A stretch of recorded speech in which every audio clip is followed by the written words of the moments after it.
I'm Jess, host of the Fuel Your Awesome podcast. I overcame an eating disorder in my early 20s with a mix of faith and empowered eating. Now, I get to partner with food and fitness to create this energy level that can keep up with everything I value, like being a mama, a wife, and a champion for amazing humans like you.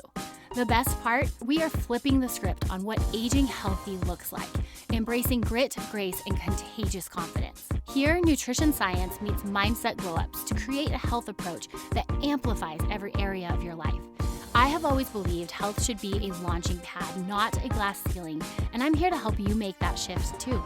This isn't a quick fix, my friend. It's your weekly recharge. Think audio coffee with an edge, served by me and my expert guests to challenge the status quo of health and empower you to fuel your awesome.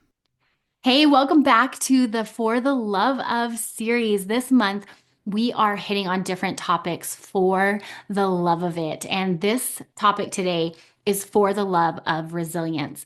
We're looking at empowering the next generation to build stronger bodies and minds. And what I wanted to do was actually pick the brains, that sounds funny, pick the brain of several different age groups and just hear what it's like. I wanted to get a temperature on what it's like to grow up in this world today because I'm of the generation, I'm an elder millennial, so I grew up without social media.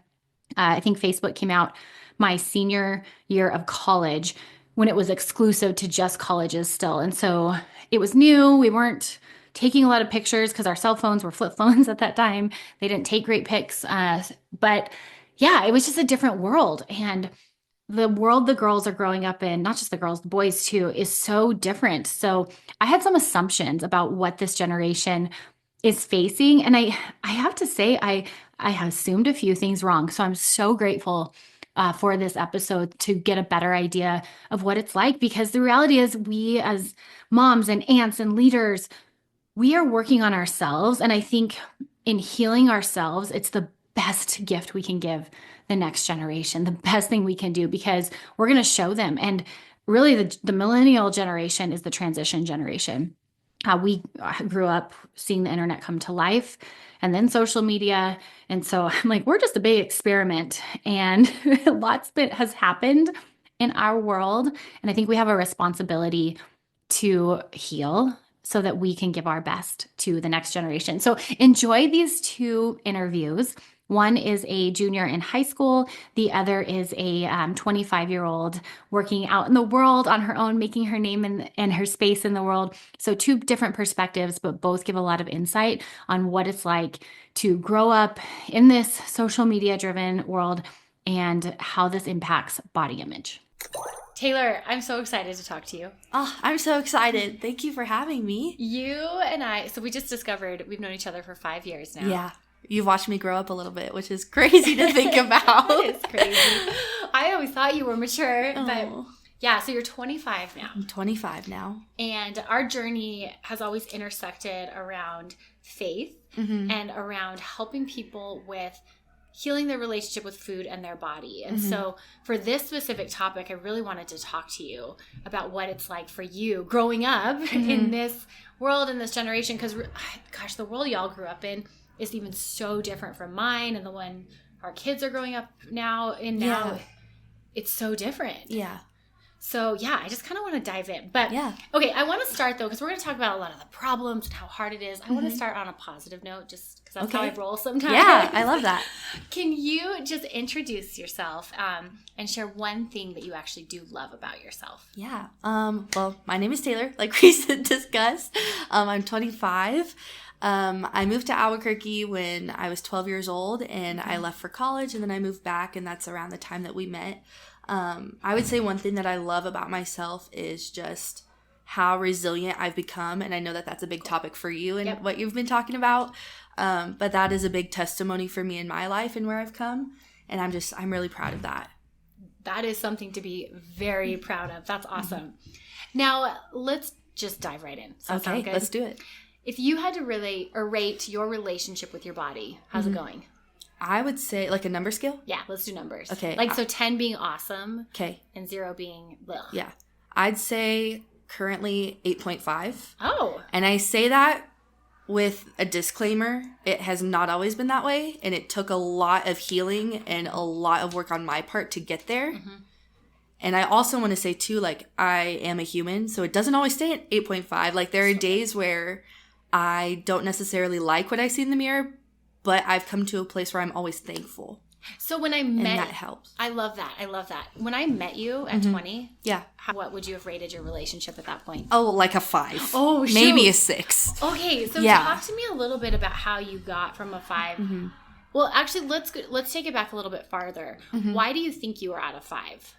I was still knee-deep in an eating disorder that I was not telling anybody about. And I really played it cool, and I actually started studying nutrition and psychology because nobody knew what I was going through. And it had gotten so bad that I was like, well, maybe if I learn about it myself, I don't have to actually tell anybody. And I can just heal everything from the inside, and that's not how healing works. That is one of the biggest lies that we can unpack, and I'm a testimony of that too, so I really try to tell people about that. But yeah, I was so sick, and I was just living in so much self-hatred. And I think, like, we're going to talk about this more later too, but I think we paint a lot of lies pretty nowadays. And body image and relationships with your body, like, essentially, like, it's self-hatred. Totally. You know? And that's just me being super blunt and honest and calling it what it is, because we've painted this picture that it's something different, and it's not. And for me, like, that's exactly where I was. Yeah. And that's something that I've had to work really hard to unpack and uncover. Yeah. And that's what a heavy burden to carry. Like, I relate, because when I was in my early 20s, same thing. Like, I was battling an eating disorder. I didn't tell a single person about it.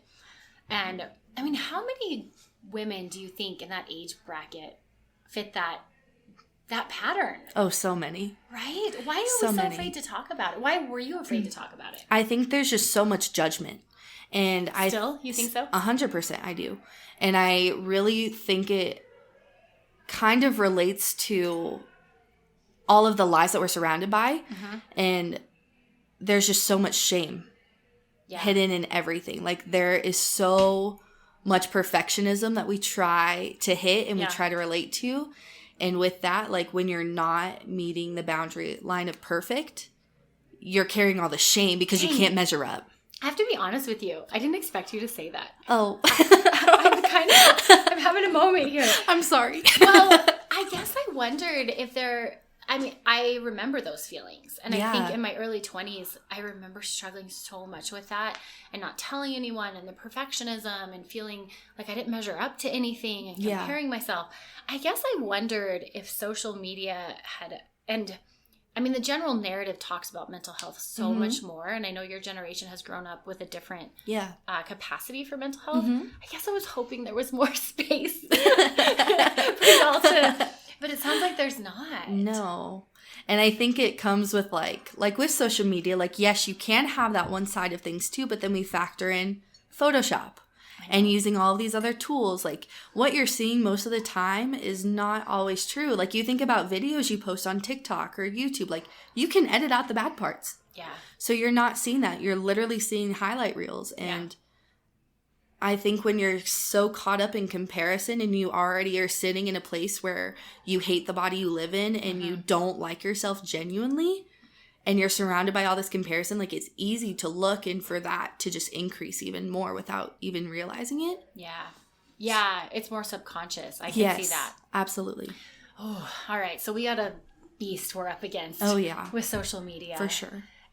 So what do you think? I think it plays a huge role.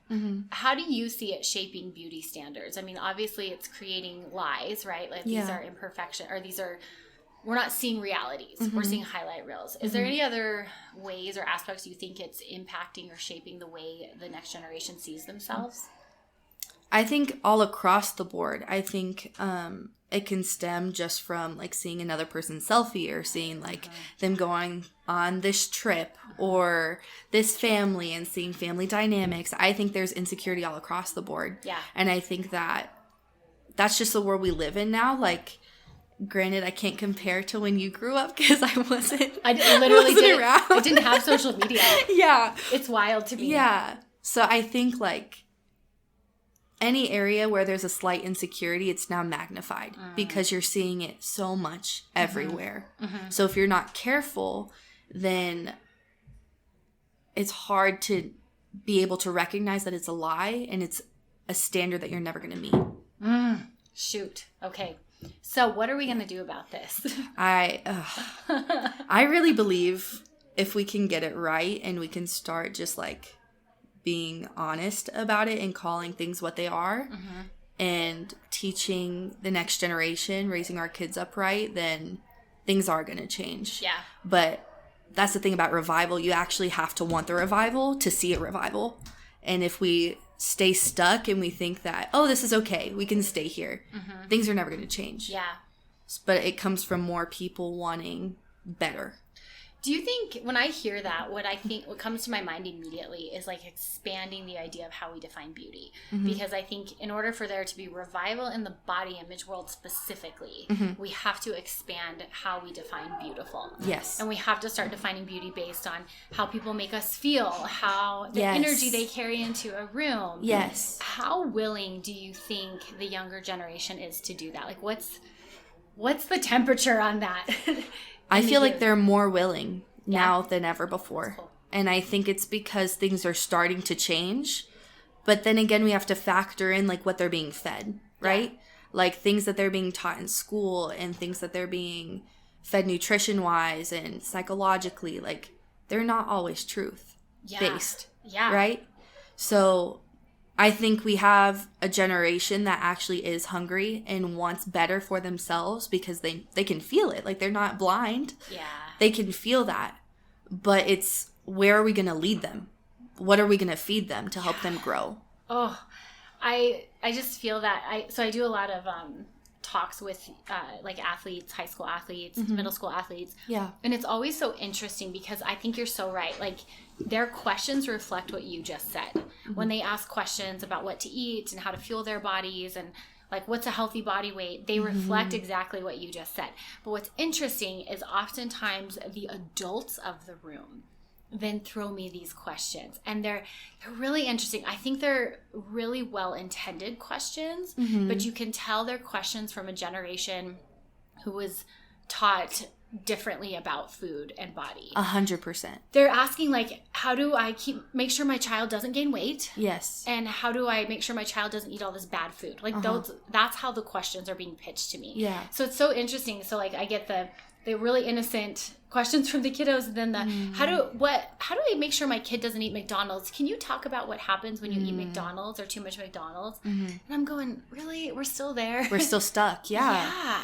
Yeah, for sure. So you're seeing that too. I do. And actually, like, this is a hot take and I might actually hurt some feelings with this one, but from my own experience, I genuinely believe that it's a generational chain. Yeah. And if, like, it stems from the people before you, right? And I think that's why so many people are still so stuck, is because, like, it's easy to be there. Yeah. Right? And I think if you are in your older adult ages, like, what's been working has been working, so why change? Yeah. That's just the general mentality, because it's hard to change. It's hard to step out of what you know and what has worked for you before. But that's the problem. Yeah. So I'm thinking of, like, because a lot of my clients are my age. Or I would say actually my age and older. So like 40s and 50s is a huge chunk of the folks I work with. Yeah. Even 60s.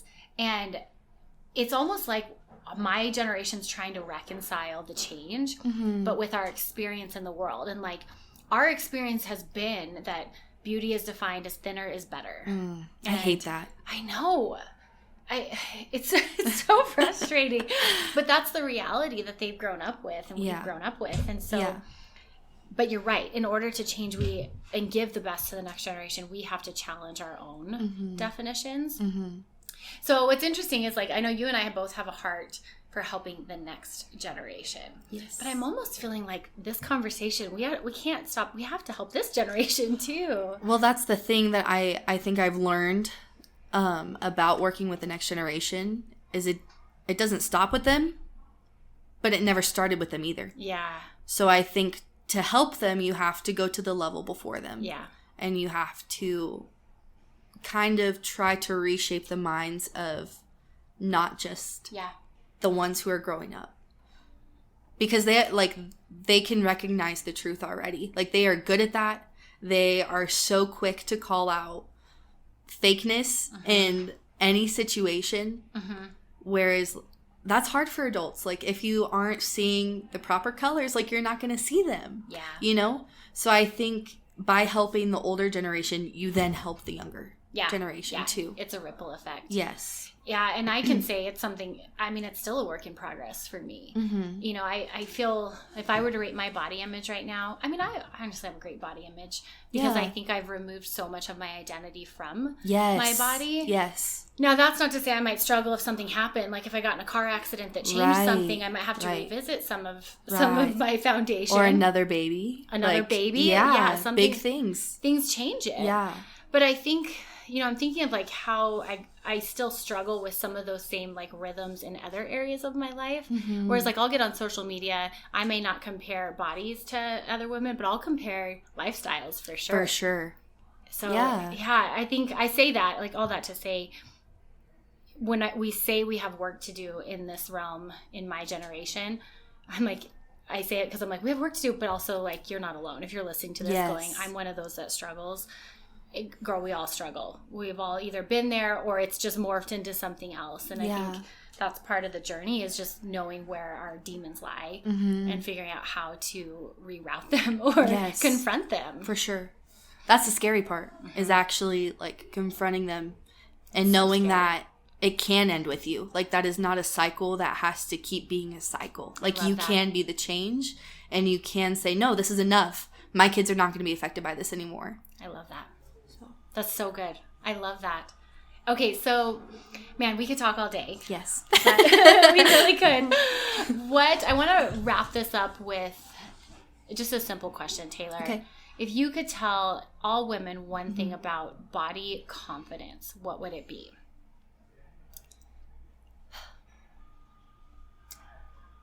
I would say, I mean, for me, my confidence literally comes from my relationship with Jesus. And I'm not, like, I can never shy away from that, because that is how I found true healing.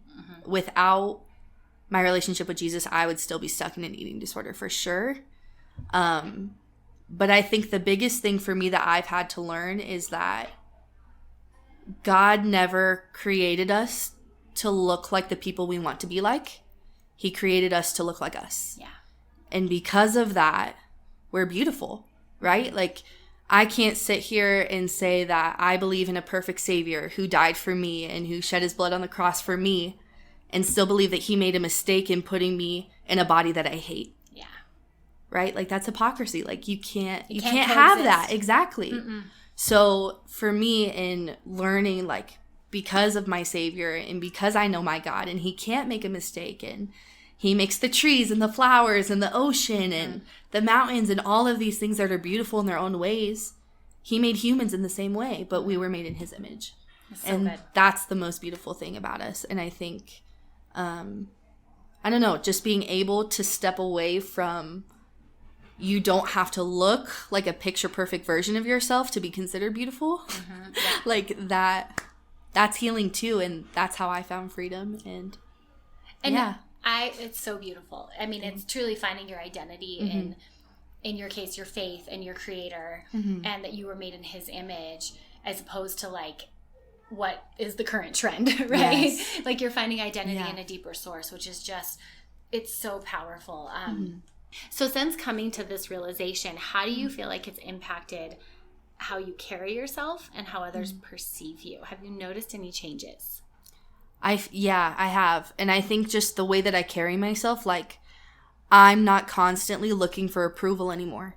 And I think that is the biggest thing that I can be proud of in myself, is, like, I am a helper. Like, I love to help people, but at the same time, that comes with people pleasing and wanting to make other people happy. So yeah, I would say, like, I'm no longer looking for validation in anyone else because I don't need it. Yeah. Honestly, like I don't care about your opinion. Like you can keep it to yourself. Like that's fine. We all have them, you know? But I think just coming from a place where like you feel so stuck in the darkness and being bound by those chains, like that's what it means to be free. Yeah.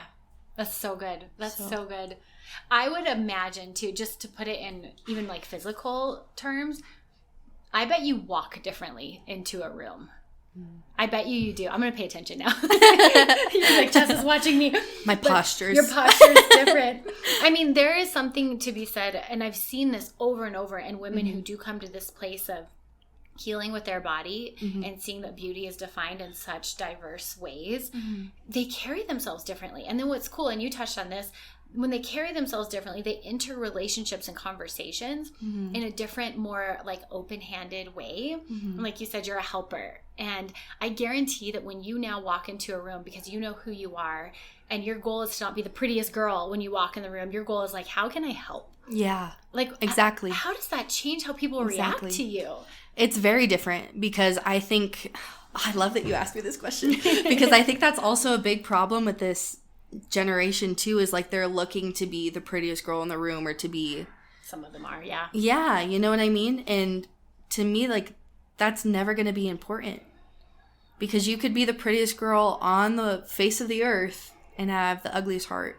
Yeah, you know what I mean? Or still the same insecurities, quite honestly. Exactly. And I think when your insecurities are eating alive at you, like, you are not the person that God created you to be because you're operating in that darkness, right? Yeah. So, yeah, I think for me, it's just like, how can I better everyone else around me? Like, now that I know better and now that I am healed, like, how can I spread that out to everyone else so that they can feel that way too? I love that. And you know what? That makes you even more beautiful. I think that's the irony in it. Is like when you let go of some of the attachments to that, like it truly changes people's, how they carry themselves, their face, their smile, and they do become more beautiful. You have that glow. Yes. Yeah.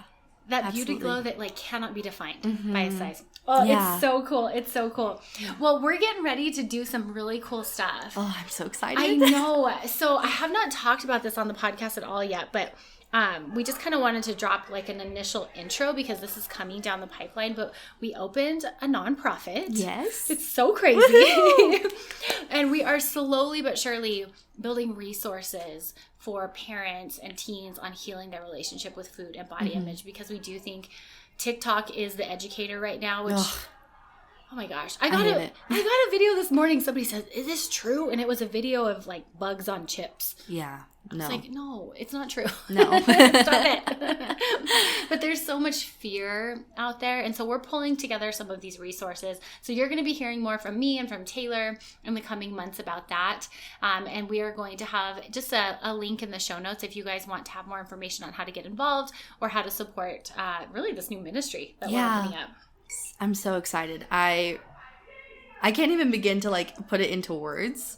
I know God's going to move so much and so many kids are going to be affected by it. And it's going to be the best. That's what we're hoping for. Yeah. We are excited. Well, Taylor, thank you so much for sharing a piece of your story. I know it's just the Cliff Notes version, but it's really powerful. And I can tell like you're a different Taylor today than you were when I first met you. And you are more beautiful. Oh, thank you. Thank you for having me and for letting me talk about this. Oh, Faith, I am so excited to talk to you. You are something special because your mom and I grew up together, and now you're playing soccer where her and I met and played soccer together. So I'm so honored that you're here. Thanks for chatting with me today. Of course.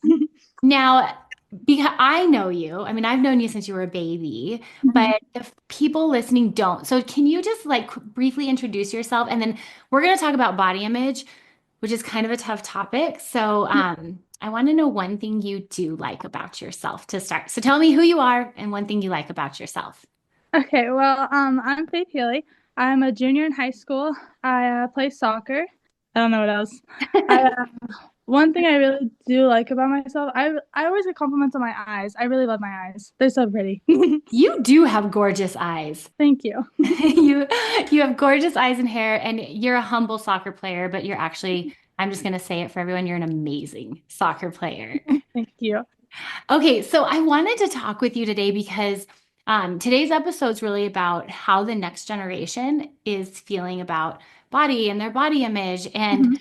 I just want to know, like, what's it like for you guys right now? I was talking to some of my friends like about this and like what they thought about it and everything. And everyone doesn't really have like a solid answer because it's kind of like not talked about a lot. I feel like it's very Mm. like we kind of just all secretly like kind of judge, I feel like, each other. And it's like very judgmental because of like having social media and like everyone's like always like you don't know what's real or what's not anymore. Yeah. So I feel like everyone becomes like a lot more judgmental because of that. And so like no one really has like a good answer whenever I like was asking around about that. Oh, that's so interesting. So, and when you say judgmental, do you mean towards yourself or towards others or both? I think kind of both. I feel like Yeah.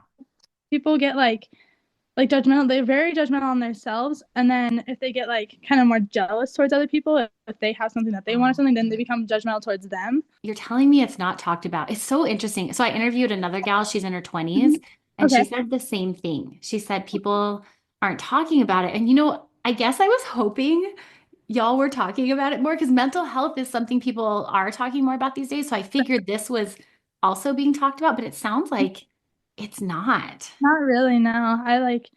Yeah, I don't know. I don't know if you know my story. I don't know if you know it at all, but I had an eating disorder in college, and I think so much of it stemmed from not talking about body Yeah. image and like how like just the good, the stuff I didn't like, the struggle with it. And so what Yeah. happened is when I went to college, I just like hated my body. I hated it. And I didn't want to tell anybody. So I would just like try to fix it and hide it and cry about it on my own. Yeah. Um, so I think sometimes I'm like, okay, what did my younger self need? But that's not always helpful when talking to your generation because you guys are in a totally different world. So, I mean, how do we start talking about this with you girls? It's like kind of hard just being like telling them that like it's not necessarily like not everything you see online is true. So it's like Mhm. not everything that's like the perfect image of like someone and everything that's not always the case. Like they're not perfect all the time, I promise. Like everyone has their Yeah. days. And so I feel like that's like a big thing. And then like just like being confident in yourself is like also a big thing because I feel like girls like nowadays like lack a lot of confidence. Hmm. I mean, you guys know filters are out there. So Right. is it more like the image, the overall image that people are projecting? I think so. And like everyone wants like my mom makes fun of me because I always tell her I'm like you need to have like a snatched waist because that's like the big thing is like Oh, snatched and I think it's so stupid but like I feel like that's like what everyone's like obsessed with having and it's like a little skinny tiny waist and then like big boobs and big butt like which it's is so not the average woman, right? good. And most of those Instagram photos are like them at a certain angle too. Exactly. Yeah. Okay. So it sounds like talking about how things are not real, like kind of exposing some of those lies is Yeah. helpful. And then teaching ways to be confident. So I'm curious, what does build your confidence? I think my mom has 100% built my confidence a lot. Like she's always just been like, "You're beautiful. Doesn't really matter." I'm just like, "Okay." And I've always gotten a lot of confident or compliments on like my body and everything. So I feel like that's always built my confidence. And I don't know, just like not caring what other people think, just being like, I'm pretty and that's what it is. Like, Trying to like own that. yeah, Okay, so it sounds like mom speaking some life into you. So what I'm hearing 100%. is like all of us mamas need to be telling our girls, you are beautiful, doesn't matter. So okay, so how would you rate your relationship with your body right now? Like scale of 0 to 10, 10 being like I'm Beyonce. I'd probably say like an 8 or 9. Like I'm pretty confident in my body. Have you always been that way? Yeah. Has it ever been lower? I have my days, like obviously. I think everyone kind of does where I'm like, oh, I feel a little more bloated today. I feel like a little less like pretty, but like I'm usually pretty confident. So how are you fighting some of those images you see, like the snatched waist and some of the pressures that you had just shared with me? I just like tell myself like, well, I'm perfect the way. God made me, and I'm built in His image, so I'm just perfect how I am. I love that. So your faith plays a big role in it. 100%. That is so powerful. It's interesting. That's what the other gal said too. Really. Yeah. Yeah. And actually, on my healing with my body, it was when I Mhm. came back to my faith that I was like, okay, I guess I just need to think about my body in a different way because, Yeah. yeah. And it makes sense, I think, if we don't operate in faith, like if we operate in the laws of the world, like the world does value beauty. And like realizing that like God created you out of everything He created and He thinks you're beautiful is like being like, wow, I am really pretty. Like, Who am I to argue with God? right? I really love that perspective. Okay, so now I got to ask you this because I do a lot of talks with teens and teenagers, and mostly I talk about nutrition, but my Mhm. heart is I want to talk about this stuff. Yeah. And so, what would make you open to a conversation about this? Because it is so personal. Like, if we, as moms and aunts of your generation, Yeah. led with our story, would that be helpful? Would it be helpful if we led with exposing the lies on social media? Like, what do you think would build that trust bridge so that you guys felt more comfortable talking to us about it?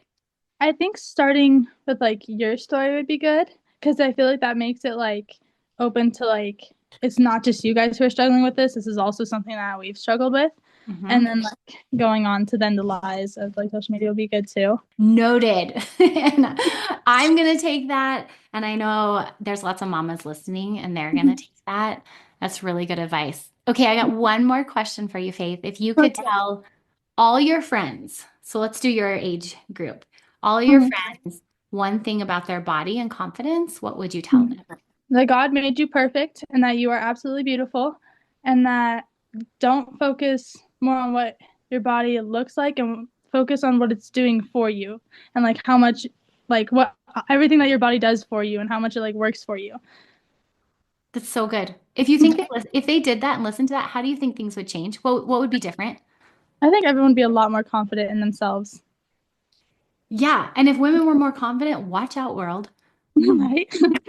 Like, here we come. We're going to be doing crazy stuff all the time. Yeah. Oh, that's so cool. Well, Faith, thank you so much. It's a Saturday morning. You are so sweet to get out of bed and talk to me about this. Thank you so much. And I hope you have a great rest of your day. You too. Aren't those girls great? They just make me smile so big. I'm so grateful for them coming on the show today.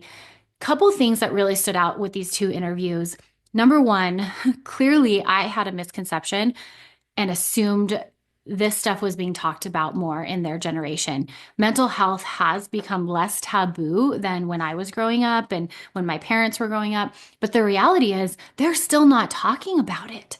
And I think that sets them up to carry the same demons we all carried, that shame and embarrassment of our bodies and how we feel. I think that was really surprising to me and something that I hope we can all collectively together work on changing is actually just talking to them about it. Ask your daughters, ask your girls on your sports teams, ask your nieces how, ask your boys too. I don't want to make this exclusive to women because our boys are facing some body image concerns as well. There's this thing, it's called Superman syndrome, where they want to make themselves bigger. Women want to make themselves smaller. Well, it's different body sizes we're trying to morph into. It's the same core belief that our body is not enough as it is. So let's get some temperatures on the kiddos that we're around and get this conversation started. The other common thread was the piece their faith played. And I think what this comes down to, whether you agree with that faith or you have a different faith, the core component there is that it's an identity crisis that these folks are facing. And when we struggle with body image, we're struggling to find our own identity and what it means for us to take up space in the world. And so with these girls, their faith played such a strong role in solidifying their identity and preventing them from being sucked into this lie that their body and their appearance and how pretty they are is their identity. And so for you guys, if faith is a part of your life and your walk, let's pull that in. I mean, like Faith and I were talking about, who are we to argue with God's creation? If faith is not something that is a part of your life, I encourage you to pull in your values. Like, what is important to you and what do you want to stand for? Very I don't think I've ever had anyone say yes to this, but sometimes when I'm talking to women one-on-one and they're really trying to detach their identity from their body, I'll ask, on your deathbed, do you want to be remembered as the woman who was the most beautiful woman when she walked into the room, like most physically beautiful? And nobody ever says yes. They want to be remembered as the most fun, the most engaging, the one that made other people feel the best. There's a whole list that we want to be remembered for, but never is it as the most physically attractive woman in the room. And yet that seems to be some of the thoughts that we are gravitate towards. Pretty interesting stuff there. So let's start this conversation. Let's have it today with someone you love in your life. And, let's do ourselves a favor and really find our identity in what matters most to us. For me, that is my faith as well. And I feel very fortunate for that because, who am I to argue with God? He made me, and I'm so grateful he did. My friends, thank you for tuning in. Next week, we're going to be talking about For the Love of Longevity, what to accept and what not to give up on when it comes to nutrition and body changes, because there's a lot that changes as y'all know, as we go through the different decades. Things change. So we're going to be diving into some of that. I'm so glad you're here. I hope you have a beautiful day, my friend. Cheers and happy eating.